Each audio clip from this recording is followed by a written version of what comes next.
শুল্ক সমস্যা নিরসনে যুক্তরাষ্ট্রে পোশাক রপ্তানি 20% বাড়ার দাবি পোশাক খাত সংশ্লিষ্টদের। তবে ব্যবসায়ীরা বলছেন দীর্ঘমেয়াদে মার্কিন ত্রয়াদেশ ধরে রাখতে বিদ্যুৎ গ্যাসের সংকট দ্রুত নিরসন করতে হবে।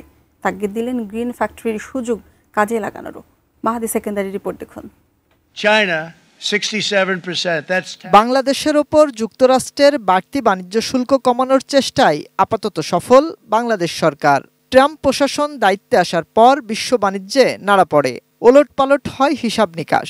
তবে যুক্তরাষ্ট্রকে খুশি করে বাড়তি শুল্ক চাপ কিছুটা কমিয়ে 20% সমঝোতা করে বাংলাদেশ। ফলে যুক্তরাষ্ট্রে $8 বিলিয়ন বাজার 10 বিলিয়নে রূপ নেবে বলে দাবি ব্যবসায়ীদের। তারা বিভিন্ন ধরনের প্রোডাক্ট আমাদের সাথে শেয়ার করছে যে আমরা এই প্রোডাক্ট ডাইভার্সিফিকেশনের নতুন যে প্রোডাক্ট সেটা আমরা করতে পারি কিনা। 15 to 20% এটা ইনক্রিজ হয়। That could be very significant improve. ব্যবসায়ীরা বলছেন যুক্তরাষ্ট্রের বাড়তি আগ্রহে গ্রিন ফ্যাক্টরি, ফলে ক্রয়াদেশ বাড়াতে 250-রও বেশি গ্রিন ফ্যাক্টরি কাজে লাগানোর তাগিদও তাদের। লিড সার্টিফাইড ইন্ডাস্ট্রির দিকে বায়ারের চয়েস আছে। গভর্নমেন্ট থেকে যদি পরিবেশ বান্ধব ইন্ডাস্ট্রির জন্য স্পেশাল বিভিন্ন বেনিফিট থাকবে, সেটা ব্যাংকিং খাত থেকে হতে পারে, সেটা পোর্ট থেকে হতে পারে। যারা গ্রিন সার্টিফাইড ইন্ডাস্ট্রি করবে তাদের জন্য সিঙ্গেল ডিজিটের ইন্টারেস্ট হবে।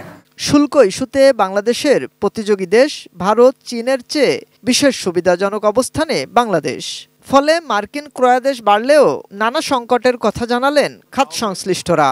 জ্বালানির সংকট সমাধান না হবে, আমাদের ব্যাংকিং ফ্যাসিলিটি যদি সহানুভূতির মধ্যে না আসা হয়, তখনই আমরা আসলে এই সুযোগটা কাজে লাগিয়ে একটা সমৃদ্ধিশালী দেশ গড়তে পারবো বলে আমি অন্তত মনে করি। পোশাক খাতে দেশি বিদেশি বিনিয়োগ আকর্ষণে রাজনৈতিক স্থিতিশীলতার তাগিদও ব্যবসায়ীদের। জনপ্রতিনিধির হাতে ক্ষমতা হস্তান্তর করা, আইন শৃঙ্খলাকে নিয়ন্ত্রণে আনা। মাহাদি সেকেন্ডার, এটিএন নিউজ, ঢাকা।